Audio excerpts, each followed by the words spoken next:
Hello and welcome to Cheshire Audio. Now, at long last, we're doing the review of the Rega Aethos amplifier. This is probably one of my favourite amplifiers, actually. Really capable, really capable amplifier. If I start to lose my voice, it's because I succumbed to that horrendous cold that everybody's had over the past few weeks, and just about recovering from it. Hence not filming recently because I've been sort of recovering from that. But anyway, let's get back to the amplifier. Let's turn the camera around and have a look.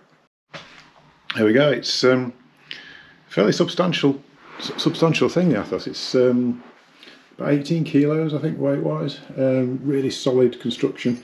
Got quite major heat sinks at the side there on both sides. I mean, the construction is sort of dual mono, so there's a tremendous transformer in the middle. It's mostly transformer, and then the output boards for the power amps down this side, sort of completely separated from each other, dual mono. I mean, keeping everything apart like that gives you much better stereo separation. Big transformer gives you loads of drive. I mean, the actual output of this, it's sort of about 125 into 8 ohms. It does increase dramatically as the impedance drops. I think they give the figures for 6 ohms, and at 6 ohms it's already nearly up to 160 watts. So, and that's sort of impressive figures they are, really. The actual result of that, it's not so much volume. I mean, all amplifiers go louder than you would need, really. I mean, most amplifiers will go louder than you would need. It is more to do with control, and it's the current rather than the actual watts per channel that do that. The big transformer that actually just keeps a grip of everything. And I think the beauty of the Aethos is that it doesn't sound like an integrated amp. It sounds more like one of the big American pre-powers. You know, the big think like a Cry-18 whatever, audio research preamp. It's got that sort of hewn from solid sort of soundstage. Very believable positioning of instruments, and because it drives speakers like you wouldn't believe it, it'll keep a grip of pretty much anything. It's almost better than it should be in the range, because if they do a bit, obviously Rega do a bigger amplifier than this.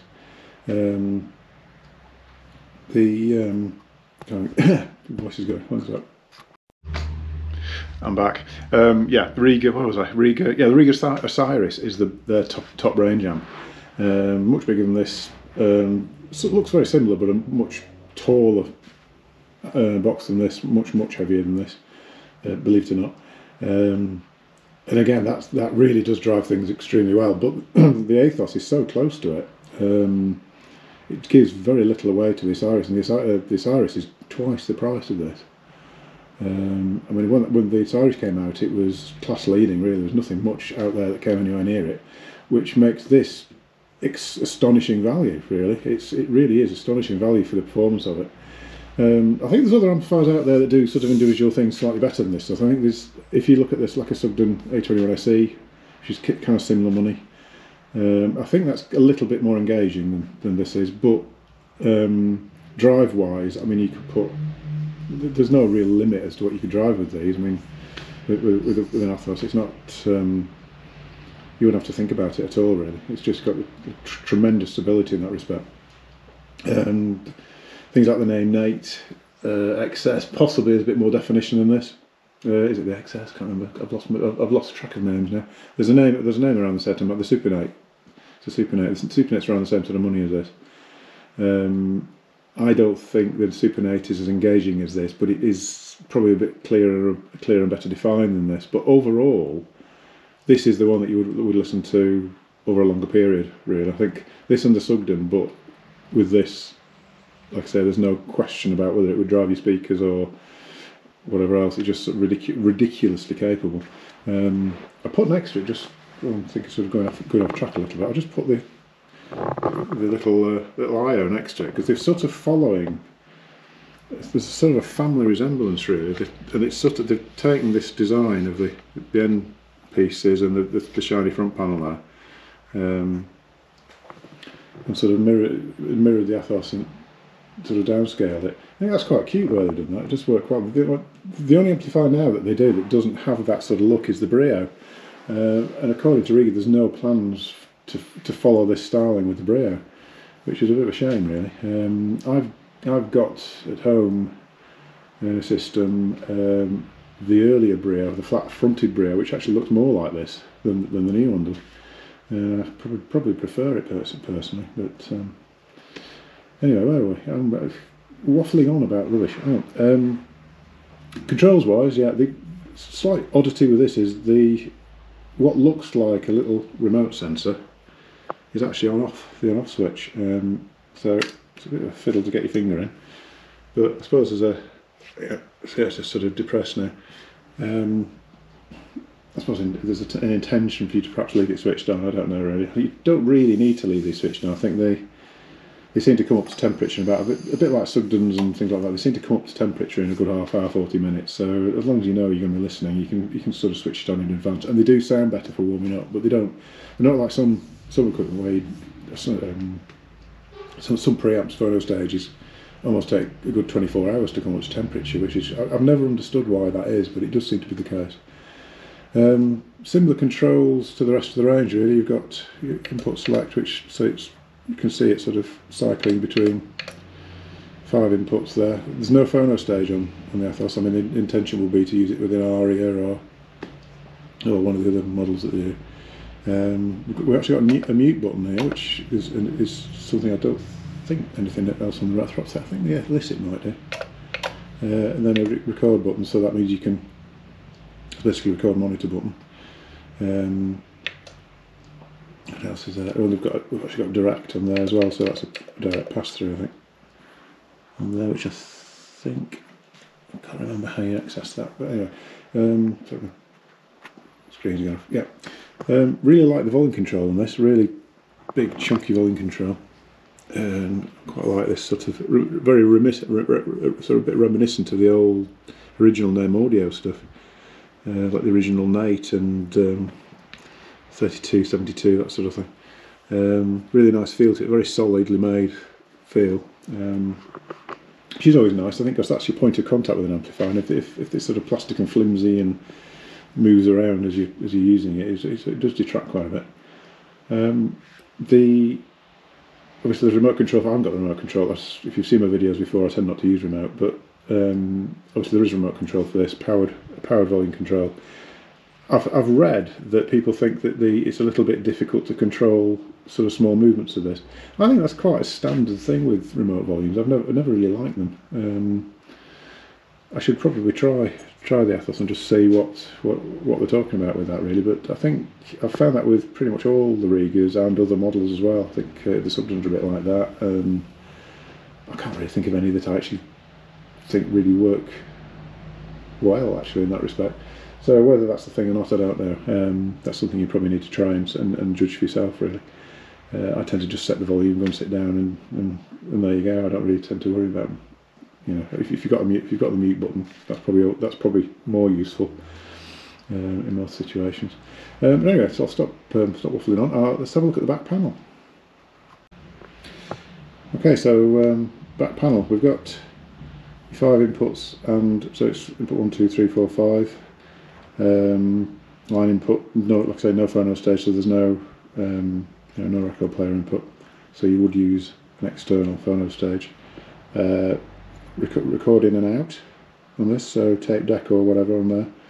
There's also a record out, and it says link on it, but basically it's a secondary output. So you could, if you were using this for tape or whatever, you could still use the output on that for like a headphone amp or whatever. There's direct input, so that's so you can actually access the power amp. Again, I think that's tends to be used for like audiovisual stuff, where you've got a processor and you want to use this as your stereo front. And then we've got preamp out, so you can actually run it with a power amp. Like I say, I've said this before, Rega, you don't actually do any separate power amps, so there's not a lot of situations. I mean, I don't know why you would put a separate power amp onto this, because the power amp, the internal amp on it is absolutely phenomenal. So I can't imagine what you would do. So it would be quite interesting if they would make Rega would actually make an Aethos power amp, so then you could buy amp with the two. That'd be something. Obviously the preamp out you can use for subs and things like that. I am going to do actually that. My next video is probably going to be active subs. Should you or shouldn't you? One of those, because it's a bit frowned on in hi-fi, but actually I think there is a bit of a place for it if you do it right. Anyway, I'm going off again. So yeah, we've got camera back on. Yeah. Speaker output, so right channel, down in post, so you can plug it at the end, or you can loosen off a spade, or there is quite a considerable hole at the top there, so you can just put bare wires straight through into. Like I always say, I tend to say don't do that because it's not ideal. Mains fuse and IEC, which is like a little 2-pin job, but it fits the standard 3-pin IEC. Quite a lot of audio kits seem to be using the 2-pin IECs now, but yeah, like I say, you can use the 3-pin plug into that. It's no problem. So yeah, that's the back panel. Let's turn back around again. So there we go. That's the Rega Aethos. Yeah, wonderful. I really like the Aethos. I've loved it since it came out. Any system you put it into, it always performs brilliantly. It kind of doesn't draw attention to itself. It's not something that you sort of feel like you're listening to the amplifier. It just gets on your music, just does its thing, and just a very enthralling, very engaging sound. And it seems to be able to transform a lot of speakers which weren't necessarily your favourites, but it'll make them sound amazing. It seems, because I think it's this grip, the tremendous transformer this thing's got in it. Just grips onto speakers so well, it makes them perform as they're supposed to. It doesn't let them get away with anything. It tightens the bass. It sort of projects. You get this, like I say, it sounds like a big American pre-power in some respects. Not. Some of those do sound a little bit lazy, but the Aethos isn't like that. It's very, very fast and very, loads of attack. But it does have this big solid sound that doesn't seem to particularly emanate from the speakers. It's sort of from between and behind, or in front in some cases. Yeah, you get this tremendous imagery from it. So there you go. Yeah, sorry, a bit of a quick video. And to be honest, I'm feeling absolutely dreadful. Still recovering from this cold. I think people's immunity has been sort of almost damaged by wearing the masks and everything, which I agree with. I think the mask thing it's an essential, and I think I've been keeping doing it, even though we're not necessarily required to in the UK now. I've been keeping doing it because I just think it's a good idea, really. But I do think it's, in some ways, has lowered our immunity. Everybody I know seems to have had this cold. So anyway, I'll stop looking for sympathy. Yeah, so I think probably end it here. Like I say, I think next video is probably going to be the active subs. I'll turn the camera around. Oh, can't see myself. I seem to have gone out. Oh, there I am. Yeah, the next one's probably going to be active subs. Like I say, if we do get to 1,000 subscribers, I'll probably do some sort of little competition or something. I haven't actually got any other ideas for things at the moment. The shop's been quite busy again, and it's a few things that I'm trying to resolve at the moment with websites and all that sort of thing, which taken a lot of time, so I've not had much chance to think about it. What else? In the background, we've got, what's on at the moment today? We've got the Neat Explorers, which I, again, really like. A bit of an unusual one. Isobaric ribbon treble unit. Probably should do a review of those, really. What I should have done, actually, I had the chap from Meeting this morning. I probably should have done a quick video and included him in it. Well, he probably would have hated it, but yeah, probably should have done that. So anyway, I'll sign off now. Go and have some lemsip or something, and see you in a future video. Don't forget to subscribe and give us a like. Always much appreciated. Thank you very much. See you soon. Okay, just a little addition. I've taken the lid off just to show inside. I've been asked occasionally if we can take off the top and show what's inside. I don't know that everybody's totally interested in this, but it's just, particularly the Aethos, I think it just shows where the attention to detail's gone, really. We've got a massive transformer. I mean, that's the sort of main heart of the thing. Much bigger than you normally get in an amplifier like this. I mean, this is sort of the scale you get in some of the big power amps. I've got 4 Sanken. I've got transistors down one side. That's one channel. Same on the other side. So it's like I say, dual mono design. Parent side is this side and that side. We've got preamp control there. All your inputs down the back, speaker outputs, drive caps for each separate for each channel, so that's sort of mirrored one side to the other. Loads of little heat sinks on different components down there, which is quite cute. Yeah, that's it really. This little wire hanging off is just had to unfasten the earth strap for the top cover. So it's not something they forgot. I'll just need to bolt that back in again when I put it back together. So there you go. Yeah, I'll for those who wanted to see, you have seen. So hope you enjoyed that. I'll see you in a future video. And there's the phone.